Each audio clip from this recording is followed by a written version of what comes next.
नमस्कार दोस्तों, कहानी संग्रह चैनल से मैं रेणु कुमारी हूँ। हम लोग आज एक और कहानी सुनेंगे। मुंशी प्रेमचंद जी द्वारा लिखी हुई कहानी का नाम है अलगोजा। भोला महतो की जब पहली स्त्री मर गई तो उसने दूसरी सगाई कर ली, लेकिन उसके लड़के रघु के लिए बुरे दिन आ गए। रघु की उम्र मात्र उस समय 10 वर्ष की थी। चैन से गांव में गुल्ली डंडा खेलता, पूरे दिन घूमता फिरता था। माँ के आते ही चक्की में जुतना पड़ गया, क्योंकि दूसरी माँ जो थी उसका नाम पन्ना था और वो बहुत ही रूपवती स्त्री थी। कहा जाता है कि रूप और गर्भ में चोली दामन का साथ होता है। वह अपने हाथों से कोई मोटा काम ना करती थी। गोबर भी रघु निकालता, बैलों को सानी पानी भी रघु ही देता, जूठे बर्तन भी रघु ही मांजता। भोला की आंखें तो कुछ ऐसी फिरी कि उसे अब इस रघु में सिर्फ बुराइयां ही बुराइयां नजर आती। पन्ना की बातों को वो प्राचीन मर्यादा अनुसार आंखें बंद करके मान लेता था। रघु की शिकायतों की जरा भी परवाह नहीं करता। नतीजा ये हुआ कि रघु ने शिकायत करना ही छोड़ दिया। किसके सामने रोता? बाप ही नहीं, सारा गांव उसका दुश्मन था। सभी बोलते बड़ा जिद्दी लड़का है, पन्ना को कुछ समझता ही नहीं, बेचारी इतना दुलार करती है, खिलाती पिलाती है, यह उसी का फल है। दूसरी औरत होती तो निवाह न होता। वह तो कहो पन्ना इतनी सीधी सादी है कि निवाह हो जाता है। सबल की शिकायतें तो सभी सुनते हैं, निर्बल की फरियाद कोई नहीं सुनता। रघु का हृदय माँ की ओर से दिन ब दिन फटता जा रहा था। यहाँ तक कि 8 साल गुजर गए और एक दिन भोला के नाम मृत्यु का संदेश आ पहुँचा।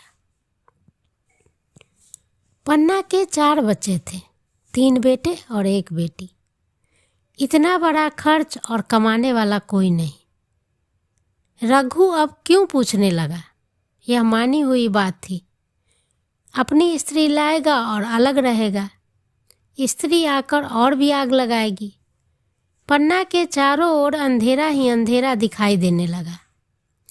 पर कुछ भी हो जाए, वह रघु की आश्रयत बनकर नहीं रहेगी। जिस घर में उसने राज किया है उसमें अब वो दासी बनकर नहीं रहेगी। जिस लौंडे को अपना गुलाम समझा उसका मुंह न ताकेगी। वह सुंदर थी, अवस्था भी कुछ ऐसी ज़्यादा न थी, जवानी अपनी पूरी बहार पे थी। क्या वह कोई दूसरा घर नहीं कर सकती है? यही न होगा कि लोग हंसेंगे। लोग हंसते हैं तो हंसे, उसकी बिरादरी में तो ये सब चलता ही है। कोई ब्राह्मण ठाकुर थोड़े ना है कि लोग हंसेंगे। यह तो ऊंची जाति में होता है। घर में चाहे जो कुछ करो, बाहर पर्दा ढका रहे। वह तो संसार को दिखाकर दूसरा घर कर सकती है, फिर वह रघु की दबैल बनकर क्यों रहेगी? इस तरह के बहुत सारे विचार पन्ना के मन में आ रहे थे। भोला को मरे 1 महीना गुजर गया। संध्या हो गई थी। पन्ना इसी चिंता में पड़ी हुई थी कि सहसा उसे ये ख्याल आया कि बच्चे घर में नहीं हैं। यह बैलों के लौटने की बेला है, कहीं कोई लड़का उनके नीचे न आ जाए। अब द्वार पर कौन है जो उसकी देखभाल करेगा? घर से बाहर निकली तो देखा रघु अपने झोपड़े में बैठा ऊख की गरड़ियाँ बना रहा है।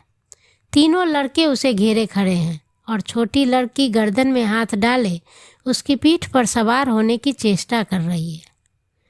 पन्ना को अपनी आंखों पे विश्वास न हुआ। आज तो यह नई बात है। शायद दुनिया को दिखाता है कि मैं अपने भाइयों को कितना चाहता हूँ और मन में छुरी रखी हुई है। घात मिले तो जान ही ले ले। काला सांप है, काला सांप, कठोर स्वर में बोली। तुम सब के सब वहाँ क्या कर रहे हो? घर में आओ, सांझ की बेला है, गोरू आते होंगे। रघु ने विनीत नेत्रों से देखकर कहा, मैं तो हूँ ही काकी, डर किस बात का है? बड़ा लड़का केदार बोला, काकी, रघु दादा ने हमारे लिए 2 गाड़ियां बना दी है। यह देखो, एक पर हम और खुन्नू बैठेंगे, दूसरी पर लक्ष्मण और झुनिया। दादा दोनों गाड़ियां खींचेंगे। यह कहकर वह कोने से छोटी छोटी गाड़ियां निकाल लाया। 4-4 पहिए लगे थे, बैठने के लिए तख्ते और रोक के लिए दोनों तरफ बाजू भी थे। पन्ना ने आश्चर्य से पूछा, ये गाड़ियां किसने बनाई? केदार ने चिढ़कर कहा, रघु दादा ने बनाई है, और किसने बनाई? भगत के घर से वसूला और रुखानी मांग लाए और झटपट बना दी। खूब दौड़ती है काकी। बैठ खुन्नू, मैं खींचूं। खुन्नू गाड़ी में बैठ गया। केदार खींचने लगा। चर चर का शोर हुआ, मानो गाड़ी भी इस खेल में लड़कों के साथ शरीक हो रहा हो। लक्ष्मण ने दूसरी गाड़ी पर बैठकर कहा, दादा खींचो। रघु ने झुनिया को भी गाड़ी में बैठा दिया और गाड़ी खींचता हुआ दौड़ा। तीनों लड़के तालियां बजाने लगे। पन्ना चकित नेत्रों से ये दृश्य देख रही थी और सोच रही थी कि क्या यह वही रघु है या कोई और। थोड़ी देर के बाद दोनों गाड़ियां लौटी। लड़के घर में आकर इस यान यात्रा के अनुभव बताने लगे। कितने खुश थे सब, मानो हवाई जहाज पर बैठकर आए हों। खुन्नू ने कहा, काकी सच में पेड़ दौड़ रहे थे। लक्ष्मण, और बचिया कैसे भागी? सबकी सब दौड़ी। केदार, काकी, रघु दादा दोनों गाड़ियां एक साथ खींच के ले जाते हैं। झुनिया सबसे छोटी थी। उसकी व्यंजना शक्ति उछल कूद और नेत्रों तक परिमित थी। तालियां बजा बजा कर नाच रही थी। खुन्नू, अब हमारे घर गाय भी आ जाएगी काकी। रघु दादा ने गिरधारी से कहा है कि हमें एक गाय ला दे। गिरधारी बोला, कल लाऊंगा। केदार, 3 सेर दूध देती है काकी, अब हम खूब दूध पिएंगे। इतने में रघु भी अंदर आ गया। पन्ना ने अवहेलना की दृष्टि से देखकर पूछा, क्यों रघु, तुमने गिरधारी से कोई गाय मांगी है? रघु ने क्षमा प्रार्थना के भाव से कहा, हाँ मांगी तो है, कल आएगा। पन्ना, रुपए किसके घर से आएंगे, यह भी सोचा है? रघु, सब सोच लिया है काकी। मेरी ये मुहर नहीं है, इसके 25 रुपए मिल रहे हैं। 5 रुपए बचिया के मुजरा दे दूंगा, बस गाय अपनी हो जाएगी। पन्ना सन्नाटे में आ गई। अब उसका अविश्वासी मन भी रघु के प्रेम और सज्जनता को अस्वीकार न कर सका। बोली, मुहर को क्यों बेचे देते हो? गाय की अभी कौन जल्दी है, हाथ में पैसे हो जाएंगे तो ले लेना। सुना सुना गला अच्छा न लगेगा। इतने दिनों गाय नहीं रही तो क्या बच्चे नहीं जिए? रघु दार्शनिक भाव से बोला, बच्चों के खाने पीने के यही दिन है काकी। इस उम्र में न खाएगा तो फिर कब खाएंगे? मुहर पहनना मुझे अच्छा भी नहीं लगता। लोग समझते होंगे कि बाप तो मर गया, इसे मुहर पहनने की सूझ रही है। भोला मातो तो गाय की चिंता ही में चल बसे।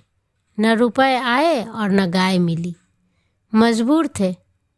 रघु ने यह समस्या कितनी सुगमता से हल कर दी।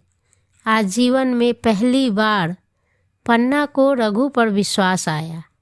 बोली, जब गहना ही बेचना है तो अपनी मुहर क्यों बेचोगे? मेरी हंसली ले लेना। रघु, नहीं काकी, वह तुम्हारे गले में बहुत अच्छी लगती है। मर्दों को क्या, मुहर पहने या न पहने।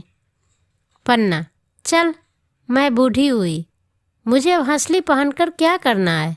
तू अभी लड़का है, तेरा सूना गला अच्छा न लगेगा।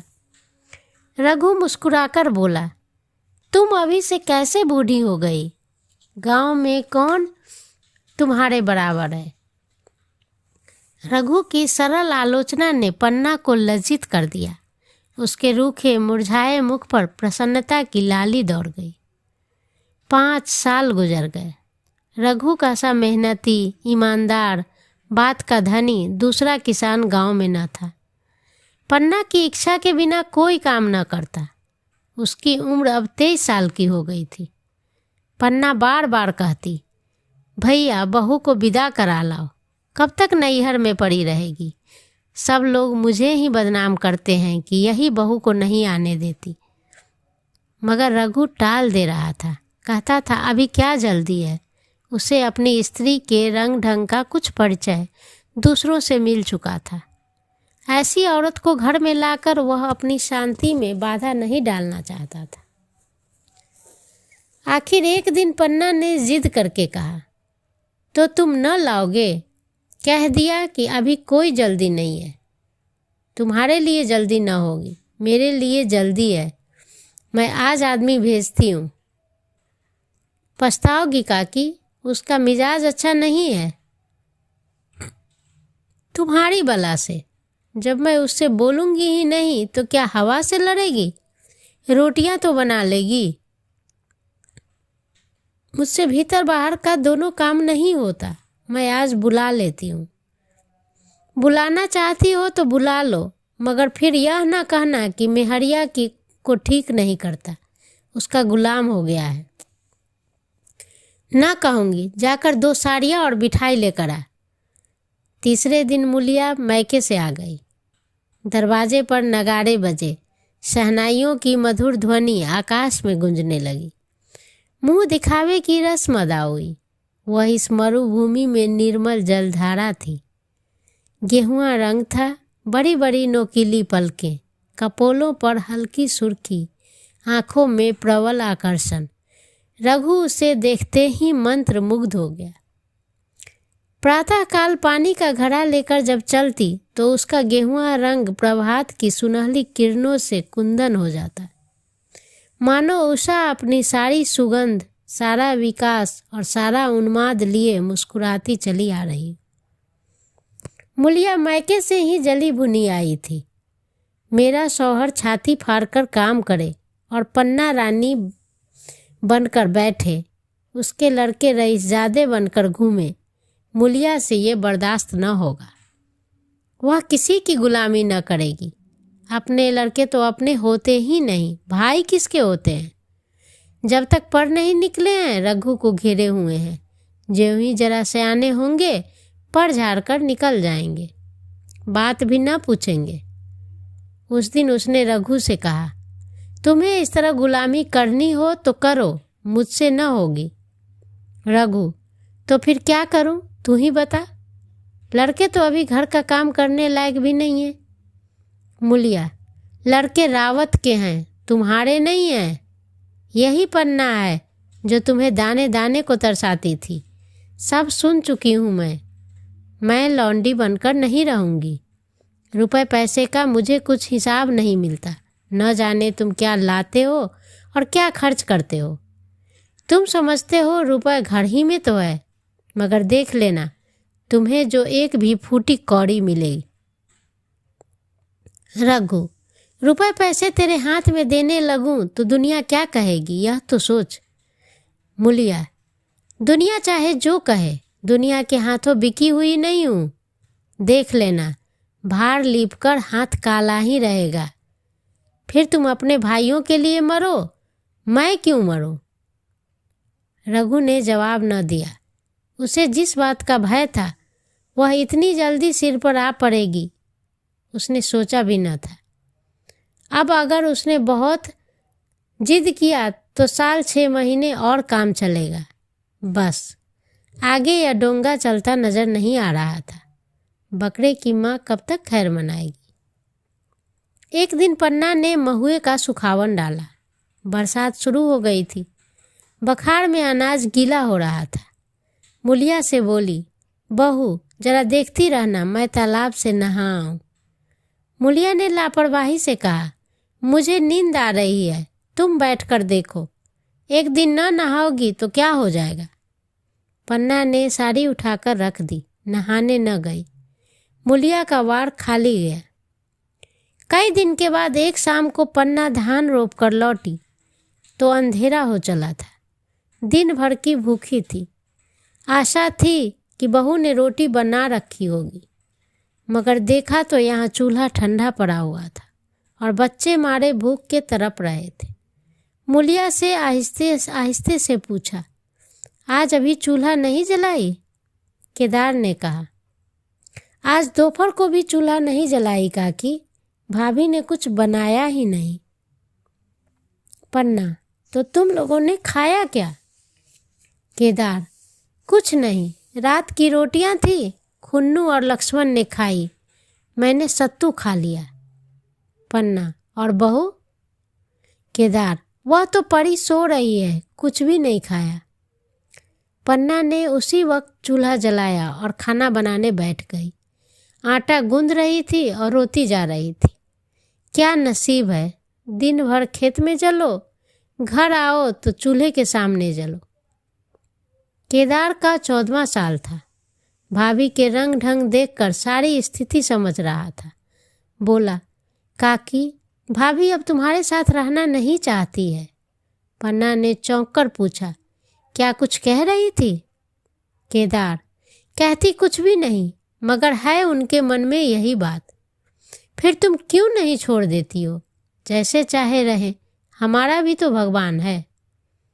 पन्ना ने दांतों से जीभ दबाकर कहा, चुप, मेरे सामने ऐसी बातें भूलकर भी न करना। रघु तुम्हारा भाई नहीं, तुम्हारा बाप है। मुलिया से कभी बोलोगे तो समझ लेना, जहर खा लूंगी।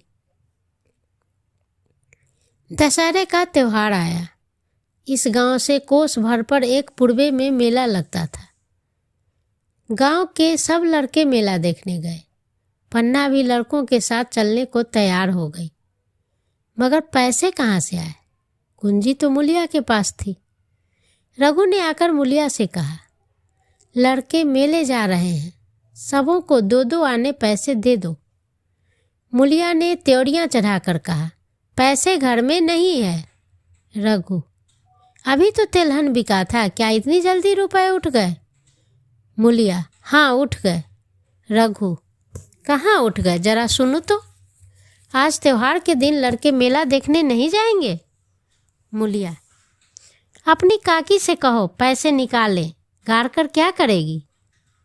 खूंटी पर कुंजी लटक रही थी। रघु ने कुंजी उतारी और चाहा कि संदूक खोल ले, कि मुलिया ने उसका हाथ पकड़ लिया और बोली, कुंजी मुझे दे दो, नहीं तो ठीक ना होगा। खाने पहनने को भी चाहिए, कागज किताब भी चाहिए, उस पर मेला देखने को भी चाहिए। हमारी कमाई इसलिए नहीं है कि दूसरे खाएं और मूंछों पर ताव दे। पन्ना ने रघु से कहा, भैया पैसे क्या होंगे, लड़के मेले देखने नहीं जाएंगे। रघु ने झिड़क कर कहा, मेला देखने क्यों नहीं जाएंगे, सारा गांव जा रहा है, हमारे ही लड़के क्यों नहीं जाएंगे? यह कहकर रघु ने अपना हाथ छुड़ा लिया और पैसे निकालकर लड़कों को दे दिए। मगर कुंजी जब मुलिया को देने लगा तो उसने उसे आंगन में फेंक दिया और मुंह लपेटकर लेट गई। लड़के मेला देखने नहीं गए। इसके बाद 2 दिन गुजर गए। मुलिया ने कुछ नहीं खाया और पन्ना भी भूखी रही। रघु कभी इसे मनाता, कभी उसे, पर वह न उठती थी। आखिर रघु ने हैरान होकर मुलिया से पूछा, कुछ मुंह से कहेगी, चाहती क्या हो? मुलिया ने धरती को संबोधित करके कहा, मैं कुछ नहीं चाहती, तू मुझे मेरे घर पहुंचा दे। रघु, अच्छा उठ, बना खाना, पहुंचा दूंगा। मुलिया ने रघु की ओर आंखें उठाई। रघु उसकी सूरत देखकर डर गया। वह माधुर्य, वह मोहकता, वह लावण्य गायब हो गया था। दांत निकल आए थे, आंखें फट गई थी और नथुने फरक रहे थे। अंगारे किसी लाल आंखों से देखकर बोली, अच्छा तो काकी ने यह सलाह दी है, यह मंत्र पढ़ाया है, तो यहाँ ऐसी कच्ची नहीं हूँ, तुम दोनों की छाती पे मूंग दलूंगी। हो किस फेर में? रघु, अच्छा तो मूंग ही दल लेना, कुछ खा पी लोगी तभी तो मूंग दल सकोगी। मुलिया, अब तो तभी मुंह में पानी डालूंगी जब घर अलग हो जाएगा। बहुत झेल चुकी, अब नहीं झेला जाता। रघु सन्नाटे में आ गया। 1 मिनट तक तो उसके मुंह से आवाज ही न निकली। अलग होने की उसने स्वप्न में भी कल्पना न की थी। उसने गांव में 2-4 परिवारों को अलग होते देखा था। वह खूब जानता था, रोटी के साथ लोगों के हृदय भी अलग हो जाते हैं, अपने हमेशा के लिए गैर हो जाते हैं। फिर उनमें वही नाता रह जाता है जो गांव के और आदमियों में। रघु ने मन में ठान लिया था कि इस विपत्ति को घर न आने दूंगा, मगर होनहार के सामने उसकी एक न चली। आह, मेरे मुंह में कालिख लगेगी। दुनिया यही कहेगी कि बाप के मर जाने पर 10 साल भी एक में निवाह न हो सका। फिर अलग भी किससे हों? जिनको गोद में खिलाया, जिनको बच्चों की तरह पाला, जिनके लिए तरह तरह के कष्ट झेले, उन्हीं से आज मैं अलग हो जाऊं? अपने प्यारों को घर से निकाल बाहर करूं? उसका गला फंस गया। कांपते हुए स्वर में बोला, तू क्या चाहती है? मैं अपने भाइयों से अलग हो जाऊं? भला सोच तो, कहीं मुंह दिखाने लायक रहूंगा? मूलिया, तो मेरा इन लोगों के साथ निवाह न होगा। रघु, तो तू अलग हो जा, मुझे अपने साथ क्यों घसीटती है? मूलिया, तो मुझे क्या तुम्हारे घर में मिठाई मिलती है? मेरे लिए क्या संसार में जगह नहीं है? रघु, तेरी जैसी मर्जी, जहाँ चाहे रह। मैं अपने घर वालों से अलग नहीं हो सकता।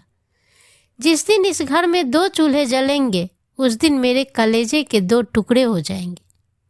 मैं यह चोट नहीं सह सकता। तुझे जो तकलीफ हो वह मैं दूर कर सकता हूँ। माल असबाब की मालकिन तू ही है, अनाज पानी तेरे ही हाथ में है। अब रह क्या गया है? अगर कुछ काम धंधा करना नहीं चाहती तो मत कर। भगवान ने मुझे समाई दी होती तो तुझे तिनका तक उठाने न देता। तेरे ये सुकुमार हाथ पांव मेहनत मजदूरी करने के लिए नहीं बने हैं। मगर क्या करूं, अपना कुछ बस ही नहीं है। फिर भी तेरा जी कोई काम करने का न चाहे तो मत कर, मगर मुझसे अलग होने को न कह। तेरे पैरों पड़ता हूं। मूलिया ने सिर से आंचल खिसकाया और जरा समीप आकर बोली, मैं काम करने से नहीं डरती, न बैठे बैठे खाना चाहती हूँ, मगर मुझसे किसी की धौंस नहीं सही जाती। तुम्हारी ही काकी घर का कामकाज करती है तो अपने लिए करती है, अपने बाल बच्चों के लिए करती है। मुझ पर कुछ एहसान नहीं करती, फिर मुझ पर धौंस क्यों जमाती है? उन्हें अपने बच्चे प्यारे होंगे तो मुझे तो तुम्हारा आसरा है। मैं अपनी आंखों से यह नहीं देख सकती कि सारा घर तो चैन से रहे, जरा जरा से बच्चे दूध पिएं, और जिसके बलबूते पे गृहस्थी थमी हुई है वह मट्ठे को तरसे, कोई उसका पूछने वाला न हो। जरा अपना मुंह तो देखो, कैसे सूरत निकल आई है। औरों के तो 4 बरस में अपने पट्टे तैयार हो जाएंगे, तुम तो 10 साल में खाट पर पड़ जाओगे। बैठ जाओ, खड़े क्यों हो? क्या मारकर भागोगे? मैं तुम्हें जबरदस्ती न बांध लूंगी। जानती कि ऐसे निर्मोहियों से पाला पड़ेगा तो इस घर में भूल से भी न आती। आती भी तो मन न लगाती, मगर अब तो मन तुमसे लग गया है। घर भी जाऊं तो वहाँ भी मन यहीं रहेगा, और तुम जो हो कि मेरी बात नहीं पूछते। मूलिया की ये रसीली बातें रघु पर कोई असर न डाल सकी। वह उसी रुखाई से बोला, मूलिया, मुझसे ये न होगा। अलग होने का ध्यान करते ही मेरा मन न जाने कैसा हो जाता है। यह चोट मुझसे नहीं सही जाएगी। मूलिया ने परिहास करके कहा, तो चूड़ियाँ पहनकर अंदर बैठो ना, लाओ मैं मूछें लगा लूँ। मैं तो समझती थी कि तुम में भी कुछ कसबल है, अब देखती हूँ तो निरे मिट्टी के लोंदे हो। पन्ना दालान में खड़ी दोनों की बातचीत सुन रही थी। अब उससे न रहा गया। सामने आकर रघु से बोली, जब वो अलग होने पे तुली हुई है, फिर तुम क्यों उसे जबरदस्ती मिलाए रखना चाहते हो? तुम उसे लेकर रहो, हमारे भगवान मालिक है। जब महतो मर गए थे और कहीं पत्ती की भी छां न थी, जब उस वक्त भगवान ने निवाह दिया तो अब किस बात का डर है। अब तो भगवान की दया से तीनों लड़के सयाने हो गए हैं, अब कोई चिंता नहीं है।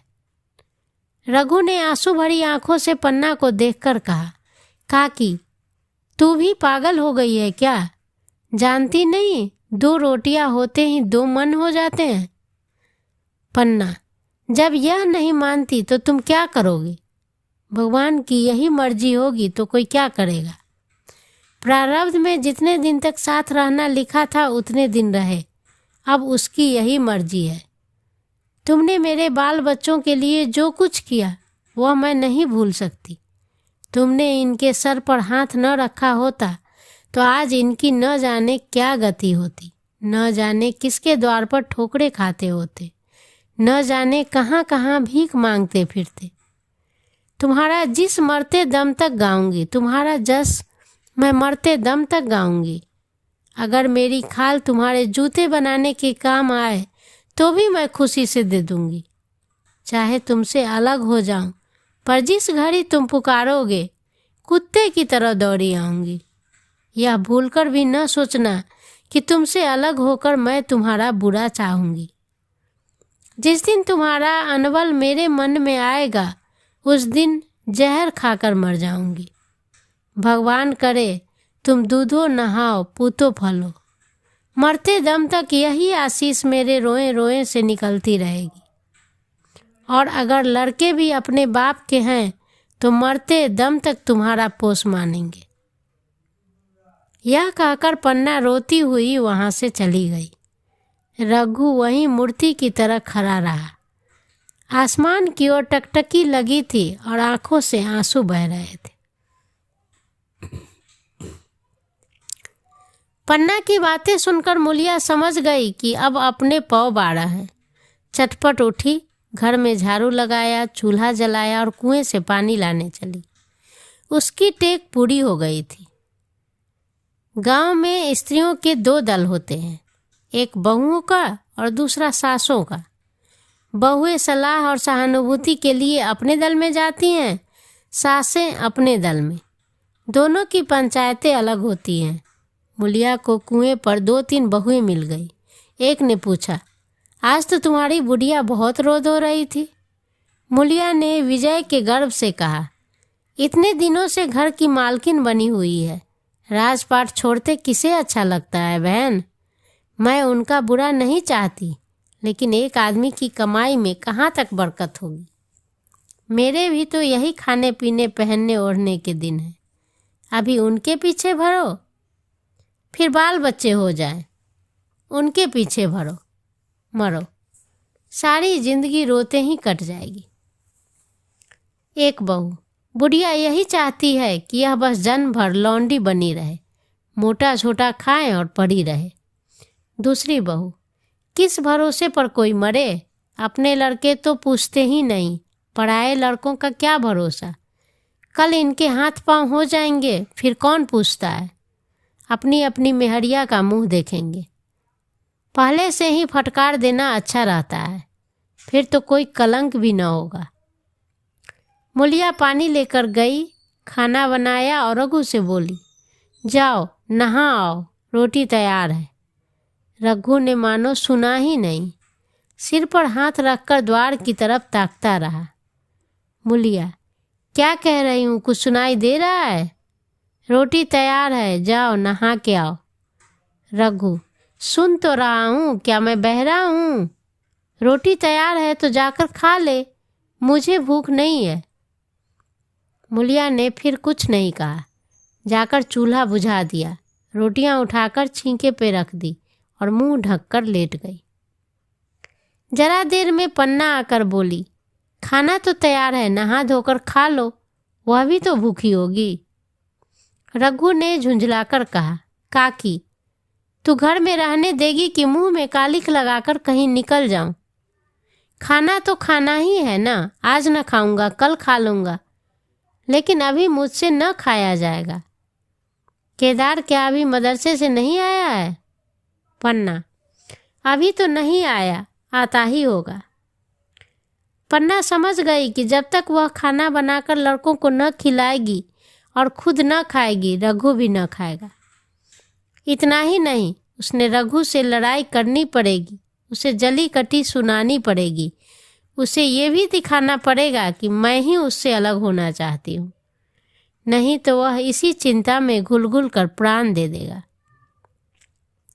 यह सोचकर उसने अलग चूल्हा जलाया और खाना बनाने लगी। इतने में केदार और खुन्नू मदरसे से आ गए। पन्ना ने कहा, आओ बेटा खा लो, रोटी तैयार है। केदार ने पूछा, भैया को बुला लूँ ना? पन्ना, तुम आकर खा लो, उनकी रोटी बहू ने अलग बनाई है। खुन्नू, जाकर भैया से पूछ ना। पन्ना, जब उनका जी चाहेगा खाएंगे, तू बैठकर खा, तुझे इन बातों से क्या मतलब है? जिसका जी चाहेगा खाएगा, जिसका जी न चाहेगा नहीं खाएगा। जब वो और उसकी बीवी अलग रहने पर तुले हैं तो कौन मनाए? केदार, तो क्या अम्मा जी हम अलग घर में रहेंगे?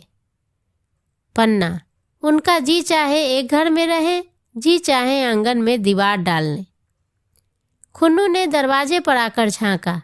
सामने फूस की झोपड़ी थी, वहीं खाट पर पड़ा रघु नारियल पी रहा था। खुन्नू, भैया तो अभी नारियल लिए बैठे हैं। पन्ना, जब जी चाहेगा खाएंगे। केदार, भैया ने भाभी को डांटा नहीं? मुलिया अपनी कोठली में पड़ी सुन रही थी, बाहर आकर बोली, भैया ने तो नहीं डांटा, तुम आकर डांट लो। केदार के चेहरे का रंग उड़ गया, फिर जवान न खुली। तीनों लड़कों ने खाना खाया और बाहर निकल लिए। लू चलने लगी थी। आम के बाग में गांव के लड़के लड़कियां हवा से गिरे हुए आम चुन रहे थे। केदार ने कहा, आज हम भी आम चुनने चलेंगे, खूब आम गिर रहे हैं। खुन्नू, दादाजी बैठे हैं। लक्ष्मण, मैं न जाऊंगा, दादा घुड़केंगे। केदार, वह तो अब अलग हो गए ना। लक्ष्मण, तो अब हमको कोई मारेगा तभी दादा नहीं बोलेंगे। केदार, वाह, तब क्यों नहीं बोलेंगे? रघु ने तीनों लड़कों को दरवाजे पर खड़े देखा, पर कुछ बोला नहीं। पहले तो वह घर से बाहर निकलते ही उन्हें डांट बैठता था, पर आज वह मूर्ति के समान निश्चल बैठा रहा। अब लड़कों को कुछ साहस हुआ, कुछ दूर और आगे बढ़े। रघु अभी भी न बोला, कैसे बोले? वह सोच रहा था, काकी ने लड़कों को खिला पिला दिया, मुझसे पूछा तक नहीं।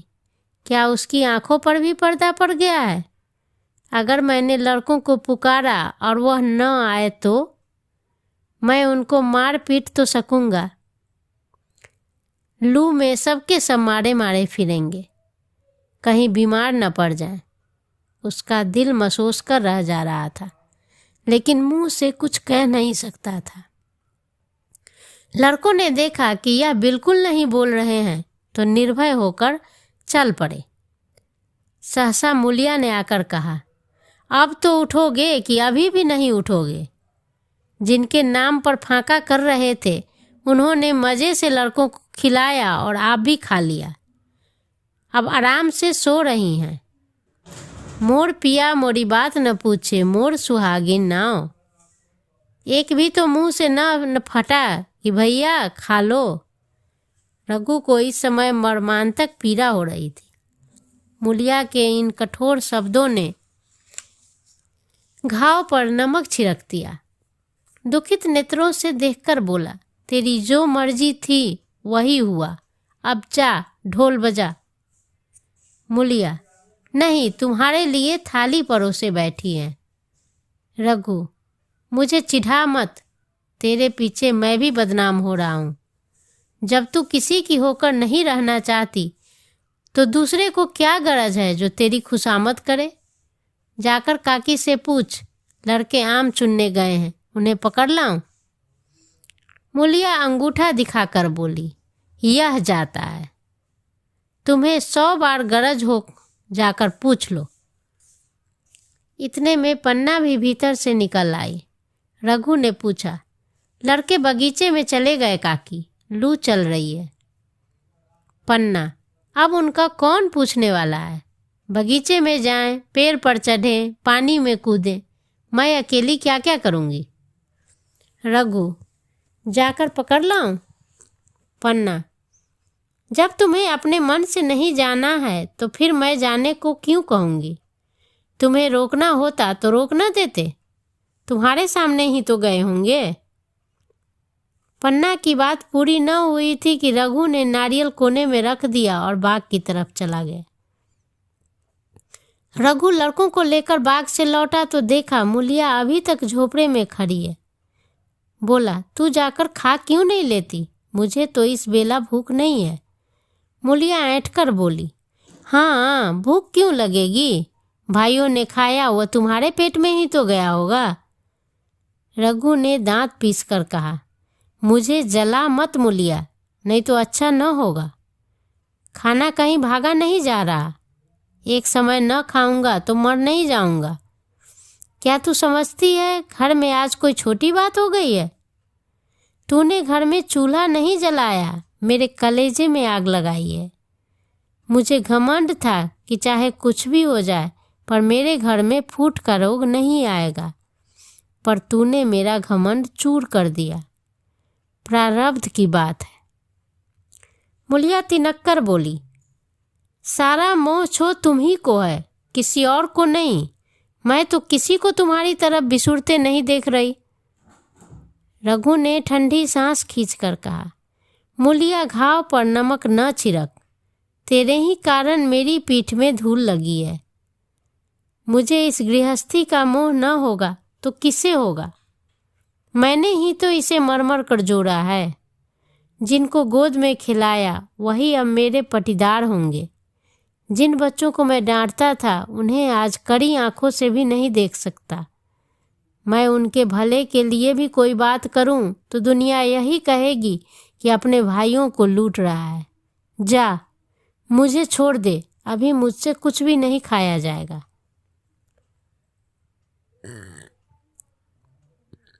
मूलिया, मैं कसम रखा दूंगी, नहीं तो चुपचाप चल लो। रघु, देख अब भी कुछ नहीं बिगड़ा है, अपनी हठ छोड़ दे। मूलिया, हमारा ही लहू पियो जो खाने न उठो। रघु ने कानों पर हाथ रखकर कहा, ये तूने क्या किया मूलिया, मैं तो उठ ही रहा था, चल खा लूं। नहाने धोने कौन जाए, लेकिन इतना कहे देता हूँ कि चाहे 4 की जगह 6 रोटियां खा जाओ, चाहे तू मुझे घी के मटके में ही डुबो दे, पर यह दाग मेरे दिल से नहीं हटेगा। मूलिया, दाग साग सब मिट जाएगा, पहले सबको ऐसा ही लगता है। देखते नहीं कैसे चैन की बंसी उधर बज रही है।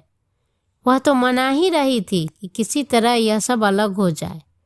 अब वह पहले किसी चांदी तो नहीं है कि जो कुछ घर में आए सब गायब। अब क्यों हमारे साथ रहने लगी। रघु ने आहत स्वर में कहा, इसी बात का तो मुझे भी गम है, काकी से ऐसी आशा न थी। रघु खाने बैठा तो कौर विष के घूंट सा लग रहा था। जान पड़ता था रोटियां भूसी की है, दाल पानी सी लग रही थी, पानी भी कंठ के नीचे न उतर रहा था।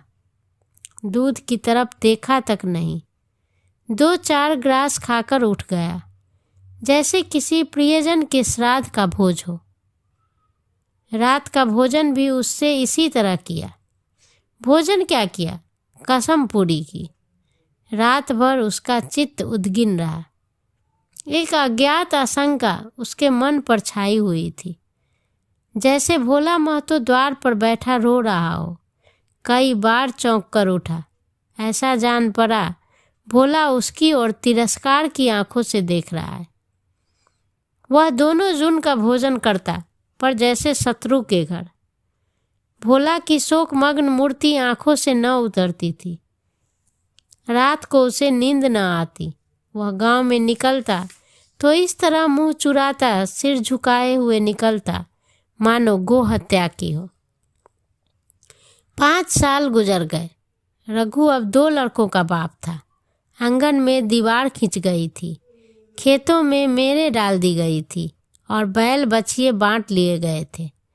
केदार की उम्र अब 16 साल की हो गई थी। उसने पढ़ना छोड़ दिया था और खेती में का काम करने लगा था। खुन्नू गाय चराता था। केवल लक्ष्मण अब तक मदरसे जा रहा था। पन्ना और मुलिया दोनों एक दूसरे की सूरत से जलती थी। मुलिया के दोनों लड़के बहुधा पन्ना के पास ही रहते। वही उसे उपटन मलती, वही काजल लगाती, वही गोद में लिए फिरती, मगर मुलिया के मुंह से अनुग्रह का एक शब्द भी न निकलता। न पन्ना ही इसकी इच्छुक थी। वह जो कुछ करती निर्ब्याज भाव से करती थी। उसके दो दो लड़के कमाऊ हो गए थे। लड़की खाना पका लेती थी, वह खुद ऊपर का काम काज कर लेती। इसके विरुद्ध रघु अपने घर का अकेला था, वह भी दुर्बल, अशक्त और जवानी में बूढ़ा। अभी आयु 30 वर्ष से अधिक न थी, लेकिन बाल खिचड़ी हो गए थे, कमर भी झुक गई थी। खांसी ने जीर्ण कर रखा था। देखकर दया आ रही थी। खेती पसीने की वस्तु है। खेतों की जैसी सेवा होनी चाहिए वह उससे न हो पाती। फिर अच्छी फसल कहाँ से होती। कुछ ऋणी भी हो गया था। वह चिंता और भी मारे डाल रही थी। चाहिए तो यह था कि अब उसे कुछ आराम मिलता। इतने दिनों के निरंतर परिश्रम के बाद सिर का बोझ कुछ हल्का होता, किंतु मुलिया की स्वार्थपरता और अदूरदर्शिता ने लहराती हुई खेती उजाड़ दी थी। अगर सब एक साथ रहते तो वह अब तक पेंशन पा जाता। मजे से द्वार पर बैठा हुआ नारियल पीता। भाई काम करता, वह सलाह देता। महतो बना फिरता।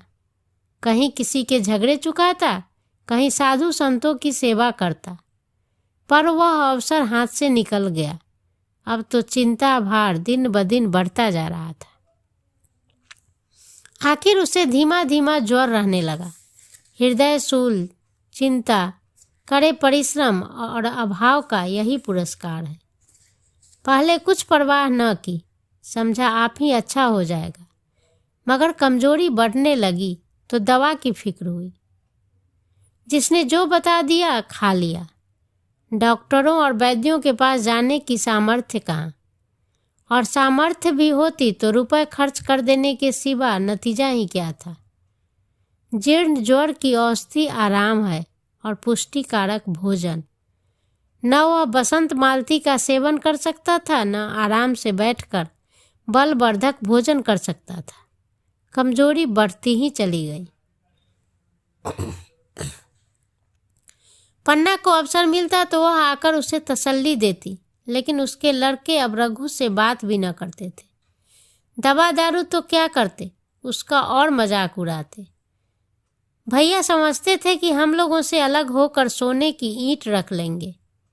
भाभी भी यही समझती थी, सोने से लज जाएगी।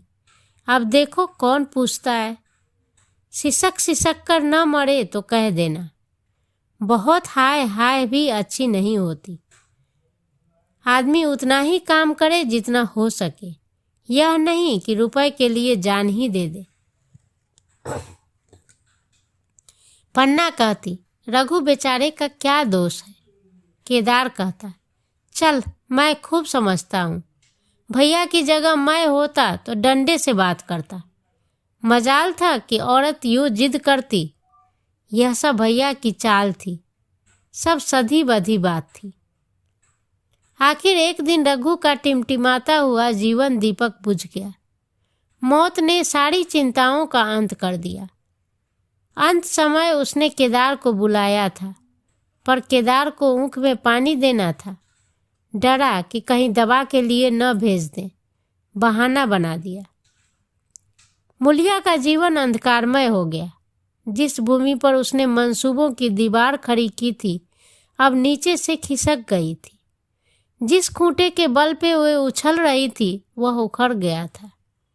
गांव वालों ने कहना शुरू किया, ईश्वर ने कैसा तत्काल दंड दिया। बेचारी मारे लाज के अपने बच्चों के लिए रोया करती। गांव में किसी को मुंह दिखाने का साहस न होता। प्रत्येक प्राणी उससे यह कहता हुआ मालूम होता था, मारे घमंड के धरती पर पांव न रखती थी। आखिर सजा मिल गई। अब इस घर में कैसे निवाह होगा। वह किसके सहारे रहेगी, किसके बल पर खेती होगी। बेचारा रघु बीमार था, दुर्बल था, पर जब तक जीता रहा अपना काम करता रहा। मारे कमजोरी के कभी कभी सिर पकड़कर बैठ जाता और जरा दम लेकर फिर हाथ चलाने लगता था। सारी खेती तहस नहस हो रही थी, उसे कौन संभालेगा।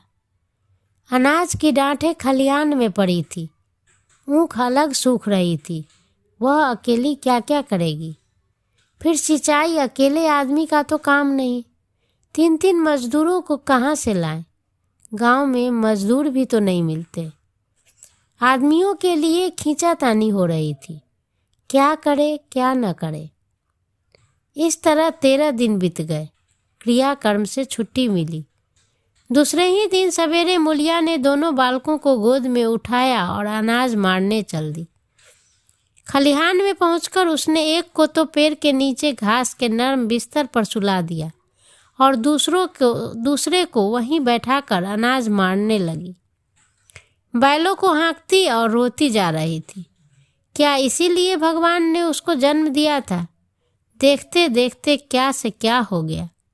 इन्हीं दिनों पिछले साल भी अनाज मारा गया था। वह रघु के लिए लोटे में शरबत और मटर की घुगनी लेकर आई थी। आज कोई उसके न आगे है न पीछे, लेकिन किसी की लौंडी तो नहीं हूँ। उसे अलग होने का अभी भी पछतावा न था। एकाएक छोटे बच्चे का रोना सुनकर उसने उधर ताका तो बड़ा लड़का उसे चुमकार कर कह रहा था, भैया चुप रहो चुप रहो। धीरे धीरे उसके मुंह पर हाथ फेरता था और चुप करने के लिए विकल था। जब बच्चा किसी तरह न चुप हुआ तो वह खुद उसके पास लेट गया और उसे छाती से लगाकर प्यार करने लगा। मगर जब यह प्रयत्न भी सफल न हुआ तो वो भी रोने लगा। उसी समय पन्ना दौड़ी आई और छोटे बालक को गोद में उठाकर प्यार करती हुई बोली, लड़कों को मुझे क्यों नहीं दे आई बहू? हाय हाय, अभी बेचारा धरती पर पड़ा लौट रहा है। जब मैं मर जाऊं तो जो चाहे करना, अभी तो जी रही हूँ। अलग हो जाने से बच्चे तो नहीं अलग हो गए। मुलिया ने कहा, तुम्हें भी तो छुट्टी नहीं थी अम्मा, क्या करती? पन्ना, तो तुझे यहाँ आने की ऐसी क्या जल्दी थी? डांट मार न जाती, 3-3 लड़के तो हैं और किस दिन काम आएंगे। केदार तो कल ही मारने को कह रहा था, पर मैंने कहा पहले ऊख में पानी दे लो फिर अनाज मारना। मराई तो 10 दिन बाद भी हो सकती है। ऊख की सिंचाई न हुई तो सूख जाएगी। कल से पानी चढ़ा हुआ है, परसों तक खेत पुर जाएगा, तब मराई हो जाएगी। तुझे विश्वास न आएगा, जब से भैया मरे हैं केदार को बड़ी चिंता हो गई है। दिन में 100 बार पूछता है, भाभी बहुत रोती तो नहीं है? देख लड़के भूखे तो नहीं हैं। कोई लड़का रोता है तो दौड़ा आता है, देख अम्मा क्या हुआ, बच्चा क्यों रो रहा है? कल रोकर बोला, अम्मा मैं जानता कि भैया इतनी जल्दी चले जाएंगे तो उनकी सेवा कर लेता। कहाँ जगाए जगाए उठता था, अब देखती हो पहर रात से उठकर काम में लग जाता है। खुन्नू कल जरा सा बोला, पहले हम अपनी ऊख में पानी दे लेंगे तब भैया की ऊख में देंगे। उस पर केदार ने ऐसा डांटा कि खुन्नू के मुंह से फिर बात न निकली। बोला, कैसी तुम्हारी और कैसी हमारी ऊख? भैया ने जिला न लिया होता तो आज या तो मर गए होते या कहीं भीख मांगते होते। आज तुम ऊख वाले बने हो। यह उन्हीं का पुण्य प्रताप है कि आज भले आदमी बने बैठे हो। परसों रोटी खाने को बुलाने गई तो मरैया में बैठा रो रहा था। पूछा, क्यों रोता है? तो बोला, अम्मा भैया इसी अलगोजे के दुख से मर गए, नहीं तो अभी उनकी उम्र ही क्या थी। यह उस वक्त न सूझा, नहीं उनसे क्यों बिगाड़ करते। यह कहकर पन्ना ने मुलिया की ओर संकेतपूर्ण दृष्टि से देखकर कहा, तुम्हें वह अलग न रहने देगा बहू। कहता है भैया हमारे लिए मर गए तो हम भी उनके बाल बच्चों के लिए मर जाएंगे। मूलिया की आंखों से आंसू बह रहे थे। पन्ना की बातों में आज सच्ची वेदना, सच्ची सांत्वना, सच्ची सच्चिंता भरी हुई थी। मूलिया का मन कभी उसकी ओर इतना आकर्षित न हुआ था। जिनसे उसे व्यंग और प्रतिकार का भय था, वे इतने दयालु, इतने शुभेक्षु हो गए थे। आज पहली बार उसे अपनी स्वार्थपरता पर लज्जा आई। पहली बार आत्मा ने अलग्योझे पर धिक्कारा। इस घटना को हुए 5 साल गुजर गए। पन्ना आज बूढ़ी हो गई है। केदार घर का मालिक है, मूलिया घर की मालकिन है। खुन्नू और लक्ष्मण के विवाह हो चुके हैं, मगर केदार अभी तक कुंवारा है। कहता है मैं विवाह न करूँगा। कई जगहों से बातचीत हुई, कई सगाइयाँ आई, पर उसने हामी न भरी। पन्ना ने जाल फैलाए, पर वह न फंसा। कहता औरतों से कौन सा सुख है। मेहरिया घर में आई और आदमी का मिजाज बदला। फिर जो कुछ है वह मेहरिया है। माँ बाप, भाई बंधु सब पराए हैं। जब भैया जैसे आदमी का मिजाज बदल गया तो फिर दूसरों की क्या गिनती। 2 लड़के भगवान के दिए हुए हैं, और क्या चाहिए। बिना ब्याह किए 2 बेटे मिल गए, इससे बढ़कर और क्या चाहिए। जिसे अपना समझो वो अपना है, जिसे गैर समझो वो गैर है। एक दिन पन्ना ने कहा, तेरा वंश कैसे चलेगा। केदार, मेरा वंश तो चल रहा है। दोनों लड़कों को अपना ही समझता हूँ। पन्ना, समझने से क्या होता है। तू तो मूलिया को भी अपनी मेहरिया समझता होगा। केदार ने झेपते हुए कहा, तुम तो गाली देने लगी अम्मा। पन्ना, गाली कैसी, तेरी भाभी ही तो है। केदार, मेरे जैसे लठ गंवार को वह क्यों पूछने लगी। पन्ना, तू करने को कह तो मैं उससे पूछूं। केदार, नहीं मेरी अम्मा, कहीं रोने गाने न लगे। पन्ना, तेरा मन हो तो मैं बातों बातों में उसके मन की थाह ले लूं। केदार, मैं नहीं जानता, तुम्हारे जी में जो आए वो कर। पन्ना केदार के मन की बात समझ गई। लड़के का दिल मूलिया पर आया हुआ है, पर संकोच और भय के मारे कुछ नहीं कहता। उसी दिन उसने मूलिया से पूछा, क्या करूं बहू, मन की लालसा मन में ही रह जाती है। केदार का घर भी बस जाता तो मैं निश्चिंत हो जाती। मूलिया, वह तो करना ही नहीं चाहते। पन्ना, कहता है ऐसी औरत मिले जो घर में मेल से रहे तो कर लूँगा। मूलिया, ऐसी औरत कहाँ मिलेगी, कहीं ढूंढो। पन्ना, मैंने तो ढूंढ लिया है। मूलिया, सच, किस गांव की है। पन्ना, अभी ना बताऊंगी। मुदा यह जानती हूँ कि उससे केदार की सगाई हो जाए तो घर बस जाए और केदार की जिंदगी भी सफल हो जाए। न जाने लड़की मानेगी कि नहीं। मूलिया, मानेगी क्यों नहीं अम्मा, ऐसा सुंदर, कमाऊ, सुशील वर और कहाँ मिलता है। उस जन्म का कोई साधु महात्मा है, नहीं तो लड़ाई झगड़े के डर से कौन बिन ब्याह रहता है। कहाँ रहती है मुझे बताओ, मैं जाकर उसे मना लाऊंगी। पन्ना, तू चाहे तो मना ले, तेरे ही ऊपर है।